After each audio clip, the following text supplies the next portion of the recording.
भाइयों बहनों, आज आपसे अपनी बात कहनी है। गायत्री परिवार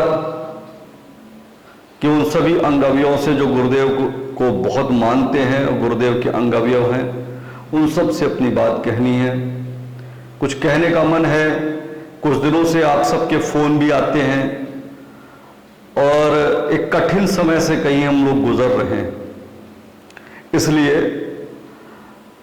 आप सबसे कुछ निवेदन भी है और इन समय में हमें क्या करना चाहिए इसका अनुरोध भी है।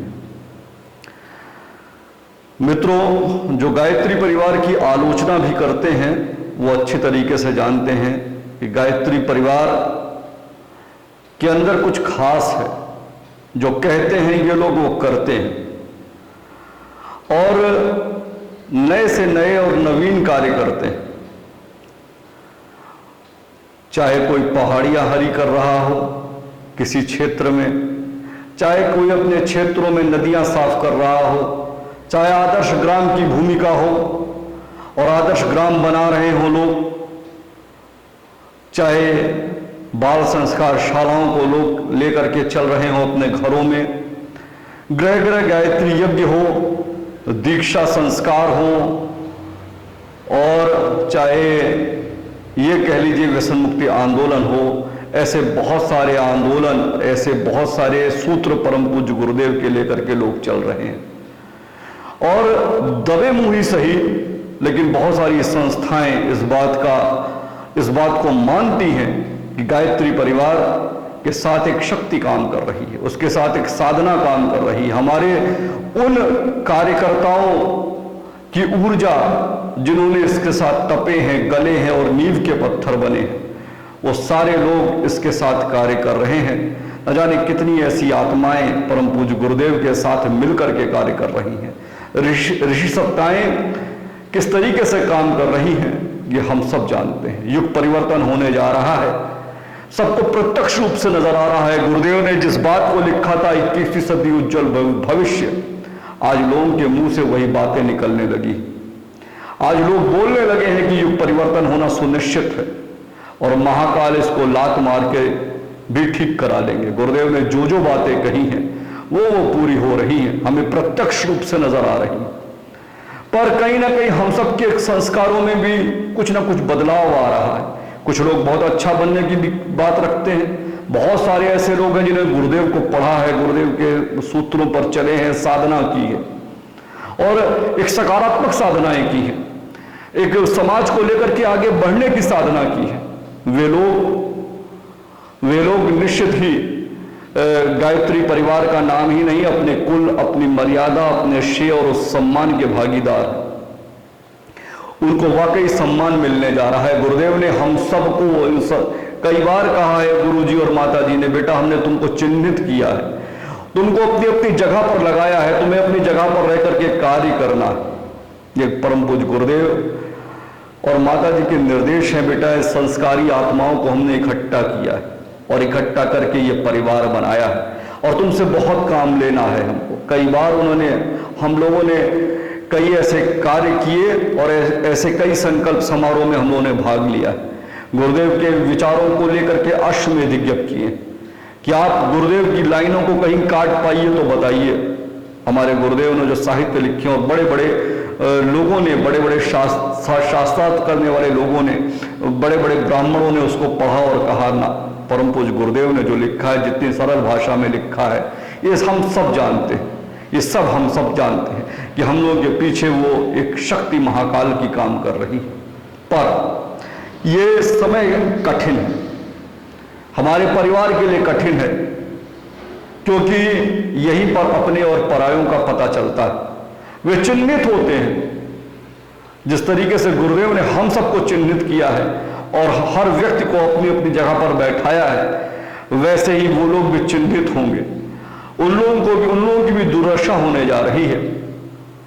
गायत्री परिवार, मैंने खुद बताया, मैं पूरी दुनिया जानती है कि ये परिवार प्यार के बंधन में बंधा हुआ परिवार है। माता जी के प्यार के बंधन में, गुरु जी के प्यार की डोरी में ये बंधा हुआ परिवार है।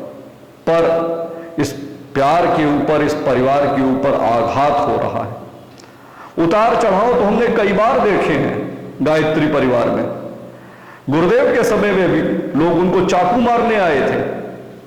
गुरुदेव के समय में भी जो व्यक्ति उनको चाकू मारने आया था, जो गोली चलाने आया था, उसने 2 बार गुरुदेव के ऊपर गोली चलाई, पर वो चली नहीं। वो समझ नहीं पाया और हड़बड़ा करके, घायल करके, चाकू मार करके चला गया था। बड़ी पीड़ा हुई होगी, हम सब उसका आभास कर सकते हैं मित्रों। पर कुछ लोगों ने, कुछ गायत्री परिवार के लोगों ने यहां तक कहना शुरू कर दिया था कि गुरुदेव की तबीयत खराब हो गई है, गुरुदेव अब किसी से मिलते नहीं हैं। उन दिनों गुरुदेव ने मिलना बंद कर दिया था, अपने सूक्ष्मीकरण साधना में चले गए थे। पर गुरुदेव को जब ये बात सुनाई पड़ी तो गुरुदेव निकल करके आए और उस समय गुरुदेव ने यही कहा कि देख लो भाई, हम कैसे हैं। लोगों ने उस समय भी गायत्री परिवार की आलोचना की थी, सोचा था कि एक छोटा सा परिवार कोई व्यक्ति विशेष चला रहा है। पर वो जब बाहर निकल के आए तो उन सबको, जो लोग कहीं ना कहीं कटाक्ष कर रहे थे, उनको करारा जवाब मिला। उनको लगा कि हमको जो है हम गलत थे और लोगों ने उनको झुठलाया।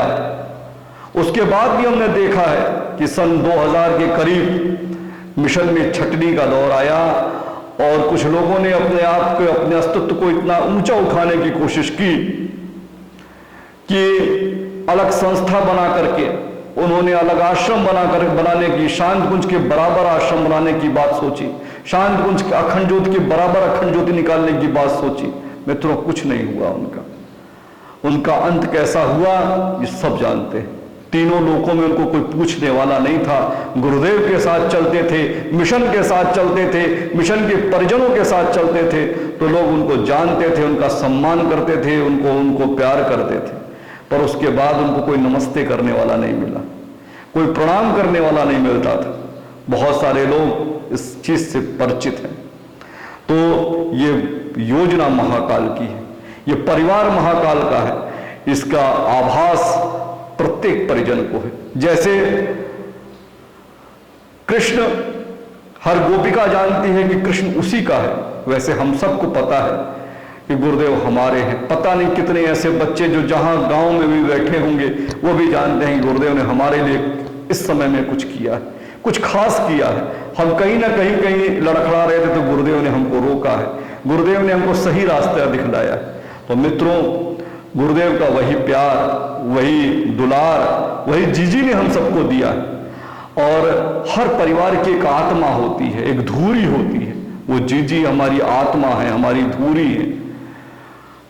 डॉक्टर साहब शब्द हमको निर्देश देते हैं और हम उस पर चलते हैं।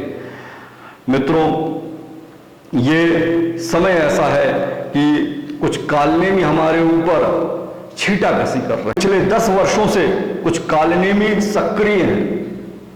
ये वही कालनेमी हैं जो गुरुदेव के दिव्य परिवार को बार बार आघात करते आए हैं, बार बार आघात कर रहे हैं, चोट पहुंचा रहे हैं। ये नकारात्मक वातावरण उत्पन्न कर रहे हैं। परम पूज्य गुरुदेव के उस घोंसले में बार बार आग लगाने की कोशिश कर रहे हैं। इन्होंने अपने जीवन में कुछ किया हो चाहे ना किया हो, इनका कोई योगदान ना रहा हो, इन्होंने गुरुदेव के किसी सूत्र पर ये लोग नहीं चले, ना इन्होंने कोई ऐसा बहुत बड़ी उपलब्धि पैदा की है। अपने क्षेत्रों में, अपनी जगह पर रह करके कुछ भी नहीं किया। ये शांत कुंज में इसमें से तो 2-4 लोग ऐसे भी हैं जिनके नाम कहीं ना कहीं आपको सुनाई पड़ते होंगे। वो शांत कुंज में रहते थे, लेकिन जिस थाली में खाते थे उसी में छेद करते थे। इनका हाल ये है कि ये जो कीचड़ उछाल रहे हैं हमारे गायत्री परिवार के ऊपर, इनकी महत्वाकांक्षा इतनी ज्यादा है, इतनी ज्यादा इनकी महत्वाकांक्षा है कि इसकी गंदगी हमारे समर्पित कार्यकर्ताओं के ऊपर निकाल रहे हैं। ये हमारे गायत्री परिवार के ऊपर उगल रहे हैं। ये हमारे सीधे साधे साधकों के भटका रहे हैं। ये बार बार ये कोशिश करने में लगे हुए हैं। इन काले नीमों से सावधान रहना है। ये अमृत में विष घोल रहे हैं, इनसे सावधान रहने की इस समय सबसे ज्यादा जरूरत है। निंदा, कटुता, नकारात्मकता की प्रवृत्ति इनके अंदर मौजूद है, ये कुछ भी अच्छा काम नहीं कर पाए। निर्माण में यदि ये लगे होते तो मित्रों, गुरुधाम और गुरु सत्ता से अगर इन्होंने कुछ भी सीखा होता तो निश्चित ही कुछ नया और कुछ नवीन करते, कुछ अच्छा करते, इनका आचरण बदलता। पर ये केवल निंदा करने में लगे रहे, दूसरों को केवल इसीलिए बटोरते रहे कि हम बहुत बड़ा कुछ खास कर देंगे, और मित्रों ये कुछ नहीं कर पाए। आज भी इस बात के लिए परेशान हैं कि हमने जो किया उसका क्या प्रतिफल निकला, क्योंकि वो जानते हैं कि ये लाखों साधकों के ऊपर और परम पूज्य गुरुदेव द्वारा चलाई जा रही संस्था। मित्रों, आए थे ये भजन करने, लोटन लगे कपास, इनका यही हाल है।